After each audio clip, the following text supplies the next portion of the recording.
Mabuti naman at nakarating kayo sa lugar na ito na maluwalhati. Commander, nais ko ipaalam sa'yo na makabubuti siguro magkaisa tayo tungo sa kapayapaan. Ayaw din namin na labanang ito. Labag din sa kalooban namin na makitang kapwa Pilipino nagpapatayan. Katulad ninyo, naghahangad din kami ng kapayapaan. Pero kayo at ang mga Kristiyano ang dahilan ng kaguluhan dito sa Mindanao. Wala kayong dahilan para tugisin kami para mga hayop sa aming mga sariling lupa. Wala kayong dahilan para patayin kami. Samantalang kami, nasa amin ang lahat ng dahilan para pagpapatayin kayo. Mga sundalo kami. At meron kami mga utos na sinusunod. May plano ang gobyerno para sa kaunlad ng Mindanao. Para sa kaunlaran ng bawat Pilipino. Oo, may plano ang gobyerno, pero hindi para sa lahat. Hindi para sa aming mga Muslim, kundi para sa iilan lamang mayayamang politikong gusto maghari dito sa buong Mindanao. Mga politikong sakib.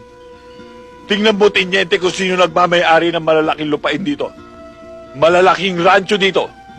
Mga umaabuso ng punong kahoy. Hindi ba kayo mga Kristiyano? At ang kapatagan, pinamumugaran ng mga Kristiyano. At kami mga Muslim, nasa kabundukan. Ultimong kaning isusubo na lang namin ay inaagaw pa ng gutom at hayok ng mga Kristiyanong politiko. Buddy, hindi ito personal na labanan ng mga Kristiyano at mga Muslim. Ito'y labanan ng mga prinsipyo. At kayong mga sundalo, hanggat nagpapagamit kayo sa nakatataas sa inyo, sa mga taong may katungkulan sa politika, marami pang walang malay at walang kinalaman ng malalagas.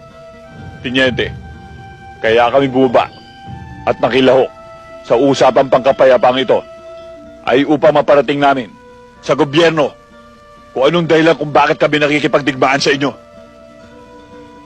Makakaasa ka, Commander. Magandang araw sa'yo, Teniente.